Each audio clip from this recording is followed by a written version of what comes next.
Hey guys, welcome to the Launchpad, and thanks for joining me with the rest of the Rehab Rebels. If you don't already know, the Rehab Rebels are on a mission to launch out of the rat race, and we're committed to doing it together. If entrepreneurship, real estate, and passive income mean as much to you as they do to us, then you're in the right place. Sit back, buckle up, and prepare for launch.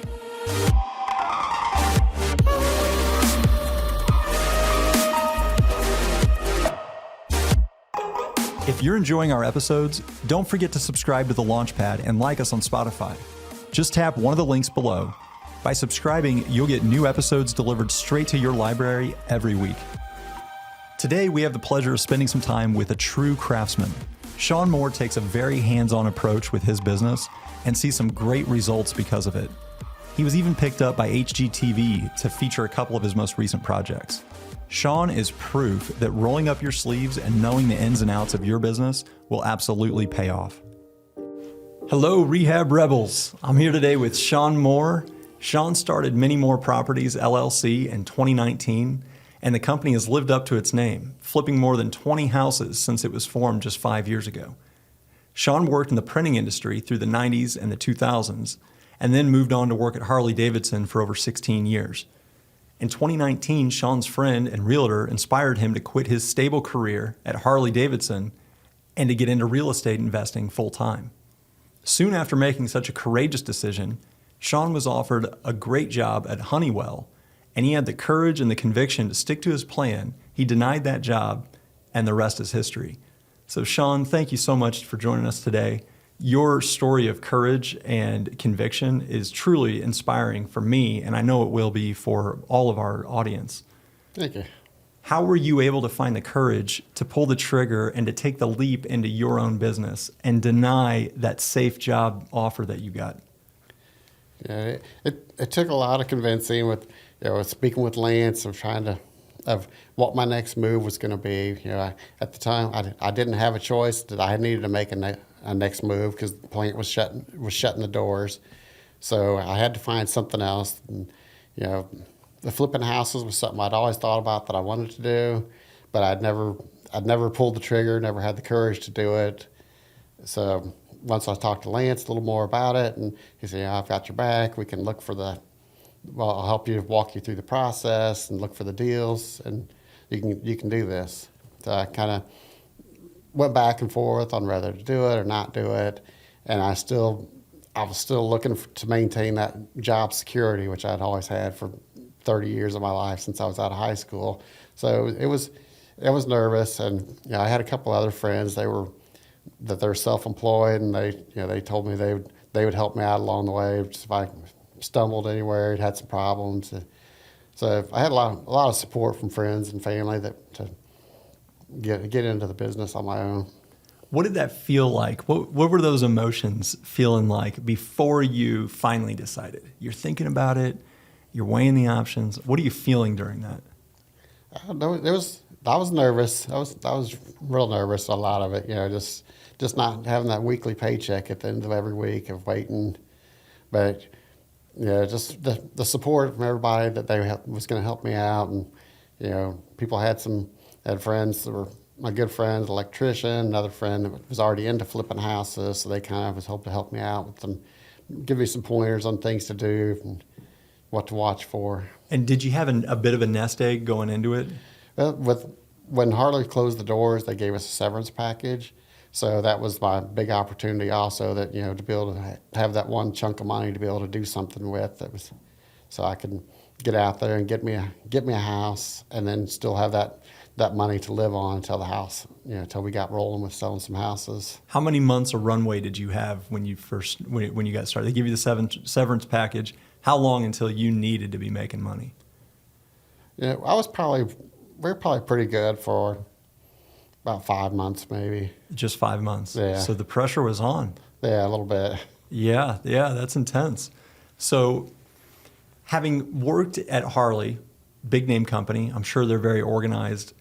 What did you learn and take away from your time there with them that you've brought into your own business? Mostly like I said, the communication was a big thing. Just being able to try to communicate on projects of what everybody's doing, and as many means of communication we had at Harley, there was no communication. So that was a big thing. I've always felt it's good to be able to communicate with your subcontractors of what you're thinking, what your plans are, what your timeline is, what's coming down the pipeline. This entrepreneurial spark, where did it come from? Is that something that was just in you? Did you inherit it from some family or people around you? Where did that ambition come from? My stepdad, he worked for himself for all his life, and but he was in a totally different field. He was an accountant, so it was kind of completely different than getting in the construction industry. But several friends they'd been in the industry and worked for themselves, and just kept reassuring me how much happier I'd be to be working for myself, making my own paycheck. And my wife also works for herself, and she's done that for years. So to have both of us, I don't know if that made me feel more comfortable and more nervous that we were both actually being entrepreneurs and making our own paycheck. Yeah, that's a courageous household. But she 100% was behind me on everything that we had planned to do. And she felt I'd be more happier just to get out there and do something I was wanting to do. And you've touched on it already, but I know that Lance was your realtor, and Lance unfortunately passed away about a year ago now, a couple years ago maybe. The poor guy, he was just in his mid-40s. Yeah. He actually helped us with several projects and was a great help for us on several deals that we got stuck with. And man, it's terrible. I know that he has a young wife and young kids. They just built their house. You were telling me the other day that their family's doing all right. Yeah. And I'm glad to hear that. And she's getting into real estate too, right? Yeah, she started getting into doing her own flips. She just recently done one. Yeah, well, it's a terrible loss that we lost Lance. And I know that he was such an integral part of you being able to develop into what you've done. How did that relationship come to be? Yeah, I'd known him for several years through my wife. My wife and his wife had been friends. They were both hairstylists and worked together. So we just came together, at friends' parties and events, wineries. They loved to go to the wineries, so we'd meet them at the wineries.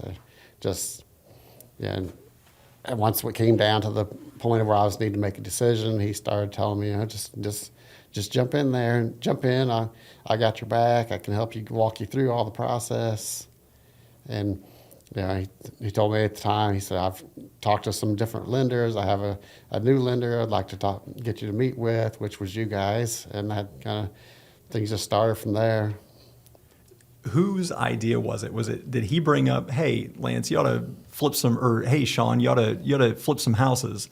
Was it his idea, or did you come to him and say, hey, I'm thinking about doing this? And I think it just in casual conversation it came up with it, because I'd kicked it around probably back in the early 90s. I had thought about it one time. I was looking more into the Section 8 thing. I got onto this thing where we went and done some tours of some houses to buy Section 8, and at the time it was too much to get into. I didn't think that I could do it, and I wasn't aware of how hard money loans worked or HELOCs. I was just didn't have enough experience, not enough people to talk to that had been into it. So I just left it alone. And we did have purchased 2 rental houses. I'd had the 2 rental houses since 2003, and then since we've started this, we've gotten into more rental properties. That could be one of the most difficult hurdles to overcome when you're looking into getting into real estate. It's, how am I going to finance this? Banks are hard to work with. How does all this financing stuff work? I'm sure that Lance, having been there, done that, and being able to lead you to a path of this is how you can get money for this, that was probably a huge help. Yeah. Beyond finding a lender, what else did he connect you with? Beyond getting me, finding a hard money lender, I also went to my bank and set up some HELOCs on my rental properties. So then I had that other extra money available. So if that 5-month timeline did run out, then I did have access to some more money. I wasn't just sitting there looking like, oh no, what am I gonna do for money? So that was probably that was one of the big things. I got a relationship going with my bank and doing the HELOCs. So since we've lost Lance, have you been able to find another realtor to help you? Yeah, I have. A good friend of mine, Mark Duncan, and his wife, Janelle Duncan, I went to school with Mark. I went to middle school and high school, and I'd always somewhat kept in touch with them. I'd see him at Home Depot or see him at different outings, and we had talked before about getting with them. So yeah, he was somebody I trusted and known for a long time. So once Lance had passed, I called him and talked to him, and we just took off from there. And what role do they play for you in finding deals? How are they going about setting up that search? How does that work? Yeah, they've set up a search. They put me on a portal on the MLS. So when anything comes onto the market, as soon as they get it, I get the automatic email. And did you help set that search criteria up with them? How do you go about doing that? What kind of specifics are you looking for? Yeah, we like to stay with at least three bedroom houses, 3 bedroom, 1 bath, 2 bath preferably, but as long as there's room to add another bath. And are you the one filtering the emails that come through, or is she good about finding deals for you and calls you up when she finds a good one, or do you just monitor the flow of emails? It works both. When they look through them and they see some deals, and they'll send some specific deals that they've seen that's came up on the portal and say, I want you to take a look at this. And I do too. I'll try to scroll through there and look at different ones. And it's still not everything that's in there, is one you're interested in, but you can only filter it so much. And I know that you found a lot of good deals with word of mouth. Uh-huh. And sometimes you hear that phrase word of mouth and it seems kind of vague. Can you put some handles on that for us? How does that work? Who are you talking to, and how do those conversations come up? Some of it's just through friends. Friends know that I'm in the business, and they hear somebody's looking to sell a house, or they know of a property, so they'll call me up and say, "Hey, look at this. I talked to this people of this house. They're interested in selling their house, and they don't want to do any repairs to it. They just want out of it." And that just happened recently, right? Yes. You're telling me about your insurance agent. Yes. Called you up. How did that happen? He just sent me an email and said that they had his mother-in-law's house, and they're wanting to sell it, but they don't want to do any improvements to it. They just want to sell it and walk away. Do you go out and make contact with guys like him regularly and tell him, "Hey, I'm looking," or did he just remember you? How does he know to send that deal to Shawn? He just remembered me, and I don't know. We do have him on Facebook, so that keeps it fresh in his mind, and he sees we're doing these different properties, and so I think that helps some. I know we talked about what might not be the most fun part of flipping houses, keeping your records straight. And you said that you use Excel. Can you talk me through the process of how you go about being able to file taxes and keep all your records? We try to keep everything as far on a day-to-day. We keep all my receipts. As soon as I go to Home Depot or Lowe's or any place, I'll automatically have them email the receipt, and I'll just move it to the file for the property of the house we're working on at the time. And then try at the end of the week or the end of every other week, go through and move all those onto the spreadsheet so you can see where you're at on your expenses. So at the end of a deal, can you pretty accurately say the total amount of money that you spent on it? Yeah, you can pretty accurately. And it might not be perfect, but you've got the rough numbers there on your Excel sheet? Yeah. Okay, but you are saving all of the receipts. Yeah. And then you have to download your bank statements, I'm sure, for your accountant. Yeah, I save all the paper receipts and all the electronic receipts. And at the end of the year, you send that over to the accountant. Uh-huh. And how does he know which expenses were business, personal, related to this property or that? How far do you guys split it? Yeah, I try to keep all the personal stuff out of it, so that he doesn't even have to question what's personal, what's not personal. So it's very simple then.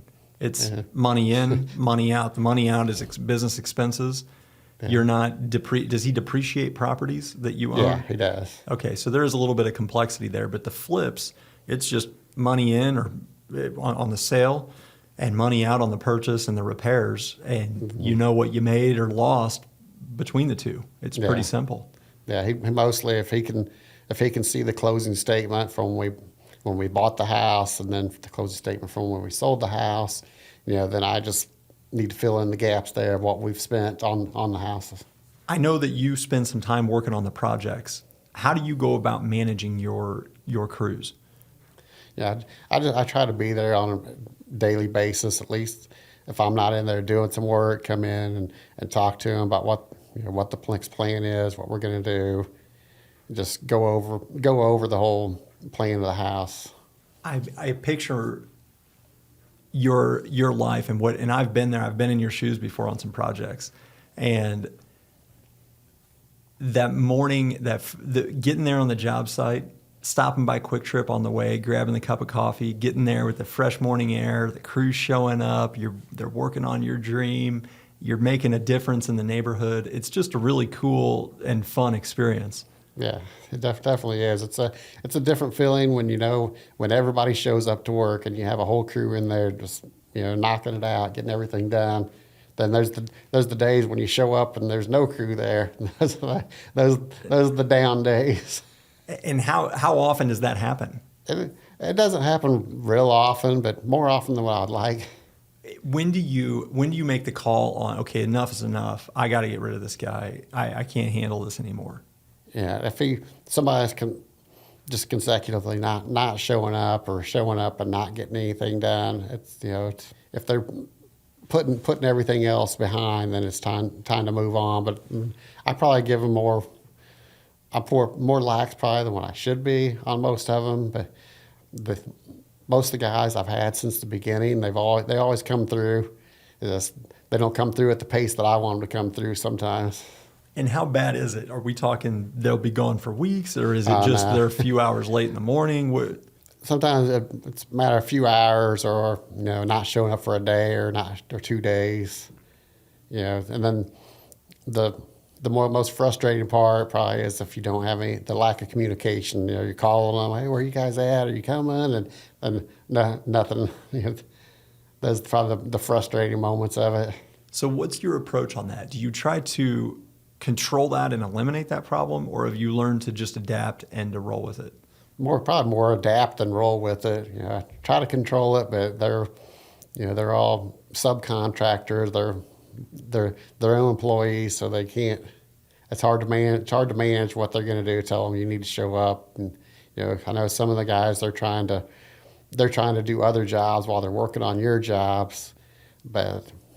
My biggest thing I say is the communication on if they would tell you the day before that, hey, we're going to do this job, let you know, so then you can, because you have other people, their work is what they're planning on doing. They may not be able to do it because you didn't show up that day. Like I said, the plumber, if the plumber doesn't come and you expect him to come on Monday and put the fixtures in, but the tile guy's thinking he can come on Tuesday and start tiling. Well, then he goes on Tuesday and there's no faucet put in, so then it puts him back behind. I imagine that with you being there on site, you said you're there most days, if not all of the days. Yeah. You're able to keep an eye on quality control and see if something's going off the rails. And how has that helped you on some of your projects? I think it's helped a lot. It just because you can look at something and see before they've started building, adding on to maybe like say it's a soapbox or something in the shower that you wanted it in the middle, and they see they're putting it over here because they felt it was a better spot. But that's your plan was to put it over here, and that's where you want it to be. So at least you can stop it before you have a finished product, and you have to tear everything out and redo it. Yeah, I don't know how guys do it that are doing. We have some clients that do a bunch of houses in a year, and they're managing all these projects. And I don't know if they just accept that things aren't going to be the way they wanted them, or how they go about doing it. But your method assures quality. You could see what's happening right in the moment. Yeah. So how did you find your crew? Most of them have been through, they've been through word of mouth. My guy I use the most, my tile guy, I found him through Marketplace, then on the very first house that we done, and he's been with us ever since then. He does all the tile and all the flooring, and he's progressed into being able to do a lot of other little handyman stuff and trim. He's turned out to be a great asset of everything we do. Has he been able to bring you some other tradesmen too? Yeah, he's gotten a hold of some different friends that does different work, and we've used them. I've had in the beginning I did hire one general contractor, and he brought in some different people, and he shut his business down, but I kept in contact with some of the people that he was using, and they've stayed. I've called them up and used them for a lot of projects. Yeah, man, I think about some of the projects that I've managed over the years, and finding the right crew and the right subs, it's got to be the most challenging piece of the whole thing. You're being there on site with them, that's got to be a huge attribute. Just finding the painters that's probably been my hardest one to find, was find the good painters that show up every day and get something done. But the one I've used now, he's great. I've used him for years, but he had to step away for a little bit for some medical issues. So I started using different painters, and it seemed like it was a daily battle all the time, trying to get them to show up, or what they thought was acceptable and what I thought was acceptable. Are any of your subs W-2? Do you have any W-2 employees, or is everyone 1099? They're all 1099. And you don't have anyone back office, that's helping with anything else, books or anything? No, it's just me. Your strategy, I know you said you flipped over 20 houses, maybe 25 houses now here in 5 years. You said you've kept 2 of them, and you flipped over 20 of them. Yeah. How do you make that call on whether to keep a house or to flip it? Mostly just the financial position that I'm in at the moment, what seems like it makes sense of whether you can if you have that extra money to float out there, and wait for the long term gains on it versus the short term of just flipping a house and making your money and moving on. On the 2 rentals that you've kept, how are those performing? They're both performing good. We went out on a limb and decided to try an Airbnb, and we done it right about the time when everything was breaking loose in Kansas City of trying to get rid of the Airbnbs, and we was able to slide in right under the timeline. I believe it was December of 2021, and we got it all finished up, and we got our permits and everything. We started breaking loose with trying to ban Airbnbs and for non-resident owners, but we were able to slide in, and it's been a great business. What on your rentals? How much do you have invested on each one of those rentals? Two of them that are debt free. I don't owe any money on those. Okay. And then the other ones are, I've bought them a long time ago, and I've got such a low interest rate on them. I have just letting it ride out till the end, because now we're in the final years of the loan on it, so it's knocking the principal down daily. So there's no reason to do anything different with them at the moment. So when you decide to keep one, how do you go about getting financing out of a loan like ours?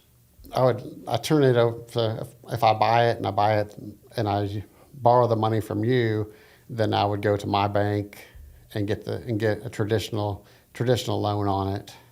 Has that process been smooth for you? Is it a painless process? It's a pretty painless process.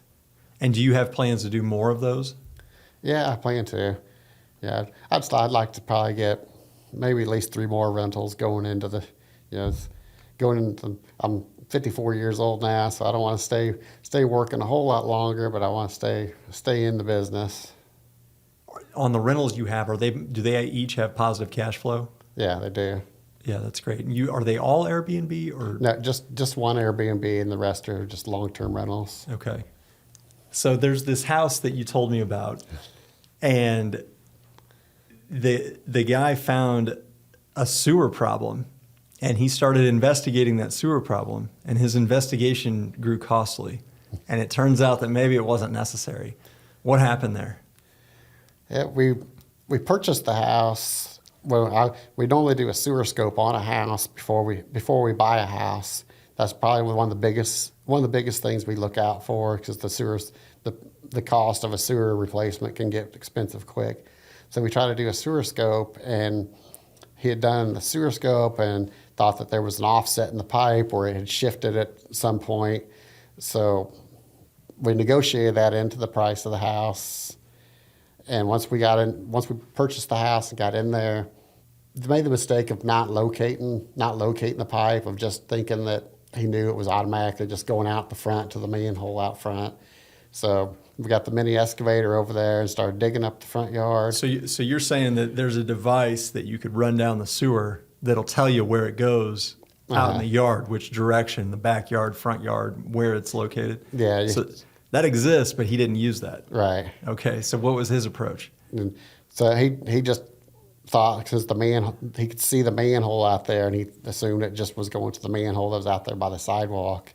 So we just started digging out there, and we dug for a couple of days and got down about 8 feet, and that was the limit on the excavator, how far it would go. And kind of started investigating a little more, and they realized the sewer line was coming out the side of the house and going down towards the backyard. So they moved to the side of the house and started digging in between the two houses. And we had we done everything right. We had the utilities all marked and had them come out and mark them. But somehow it was such a tight spot, and he dug into there and hit the neighbor's sprinkler line, then we hit the communication line. It was just and then digging on that one again. We got down 8 feet and still nothing. So we're down to that point. What a nightmare! Does this drag out over a few days? Yeah, it went over for about probably 4 days. 5 days. Oh my gosh! Yeah, and it was once he started digging down in between there, and we still wasn't getting to the sewer line. It was the point where you were going to have to get a bigger excavator in there and shore up the walls to make sure nobody got down in there and had the walls collapse on them. So it was going to get into a lot more expense with the bigger excavator, shoring up the walls. So I've called up another bigger company that had all the all the equipment to be able to locate a line, a better camera, and he came out and looked at it and realized there's nothing wrong with this. That's just it's the Fernco. It's where you attach the two pipes together. It's just you're always going to have that. If we tear it up and put it back together, you're going to have that exact same issue on there. So you're telling me that when you finally got to the bottom of it, all of that digging was for nothing. For nothing. Yeah. Did that guy touch that house anymore? No, it was done. He tried, and we thought he was on the right path of it, but it was part of it falls back on me. We should have stopped right then and got a locator and checked it out to where it was going. Hindsight's 20/20, right? Yeah. What were some lessons? So that one, what was the lesson of that? Yeah, probably just to, before you get into something that deep, to make 100% sure that you know where the problem is, that there is a problem. I had used him in the past, so I can't necessarily say that was a lack of inexperience on his part, because he had done good work for me in the past, and I just don't know. Thought he's seen something he didn't see. And if you went back to that, assuming that you couldn't remember that experience, you go back as the person you were before you found out what happened. Was there something you could have done to avoid it? Probably the best thing I could have done was maybe went out to somebody with a more experienced person of doing the sewer scopes. Did you know that he was not very experienced? No, because like I said, I'd used him in the past, and he'd found some issues, and he always recorded everything and showed everything to me. So there was this an error on his part or something. He didn't. But it was definitely if he would have had a locator, we probably could have at least nipped part of that work in the bud of not having to tear everything up and going after it. And that's an example of one of those things that you don't know what you don't know. Now you know they ought to put a locator down there. But before you learn that lesson, you don't know that. Right. And if you've done work with this guy before and had good results, you can't really blame yourself for that mistake. I mean, it's that lightning struck on that Yeah. deal, and now you walk away with a lesson. Yeah, and everything ended up working out. It was just, at the time, it seemed like it was going to be a major nightmare. It makes me think of how important it is to get into a deal at the right purchase price and have a deal with some margin in it. Is that something that you're constantly looking at when you're going to buy a deal? Yeah, when we do our budget, we normally at least try to figure 10% for the unknowns. And does that seem to be enough? So far, it has been. We haven't had any major issues that we didn't expect. Well, I've got to hand it to you. Even on that deal, we're looking at it on the screen here. You ran into challenges, but man, you always have a beautiful finished product. We can only fit a couple of pictures here on the screen, but that whole house and every house that you've touched looks beautiful when you're done. And I'm not the only one who thinks so. What was it, about a year ago or so, HGTV called you up and wanted to feature you on House Hunters. Is that right? Yeah. So how did that happen? How did they find you?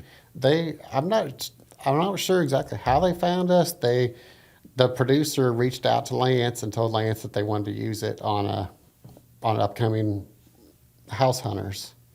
So, he called me and asked, and he was super excited. He was probably more excited than anybody about it. He's like, "Hey, you got HGTV?" And he probably called me 10 times that day about it. Tell him, "You're gonna be on HGTV." That's quite a feather in your cap. Yeah, and you deserve it. Neat. You do such a great job on these projects that I'm happy that they recognize the quality of work that you're doing. What was that experience like of being there on set? How did that go? It was neat, but we couldn't be on set to do it. They had anything that had any kind of our company name or anybody's name, or as far as him as the realtor, and all that had to be taken down. That had any kind of recognition for anything. So, it was a neat feeling for us to know we're going to get a house that's going to be on TV, but we were hoping to get a little recognition out of it, see our name out there, but we didn't. But it was still neat for friends and family to show everybody, look, we got a house on TV. Sure, you walked away with bragging rights. Yeah, but it's always, you got to have the nervous moment, because on those shows, if you watch them, you always see the people, they point out something that maybe you didn't catch or didn't like, and so we're just waiting for that big thing to come up, and on that house, it was a neat house, but it had a big, large addition put onto it that kind of stood out like a sore thumb because it was tall, and on the House Hunters, when they first pulled in, immediately the lady gets out of the car and looks at it, and she said, "Oh my God, that is ugly." But once they got inside, then they didn't have anything bad to say about it. Everything was good. So where is Many Moore Properties headed over the next 5-10 years? We hope to just keep growing. Find more deals. We were really busy in 2021. There was at one point we had about 4 houses going at one time, and it was just going crazy. Now the deals are getting a little bit harder to come by. So I'd like to get maybe a couple more rental properties to hold on to, just going into retirement later on. So looking back over your 5 years now in the business, if you could go back to the beginning, what would you change about your approach if you could start all over again? There's not a whole lot of changes that I would probably want to go back and make. Well, you're a fortunate man. It sounds like you're really enjoying what you're doing. Yeah, I am. I enjoy it a lot. Yeah, well then you've won. You've won the game. Yeah. I mean, that's what it's about. You're making money. You're bringing a good, positive service to the world, and you're enjoying what you do. What more could you ask for? Well, Shawn, we appreciate you and we value you, and we're glad that you've come here to share your experiences with our audience. I know that you're going to resonate with a lot of our audience who are doing deals just like you and haven't done as many as you, and learning from the courage that you had to pull the plug on the salary and to venture out on your own and to battle the unknowns courageously. I think that's really going to mean a lot to a lot of people. And it's inspired me. It's inspired us. We love working with you, and I'm just so grateful to know you and to be able to partner with you. So thank you. Well, thank you. I enjoy working with you guys. You guys have been great. helped me through a lot of every step of the way. Bertie's got some great stories on every property we look at. Yeah, he does have some stories.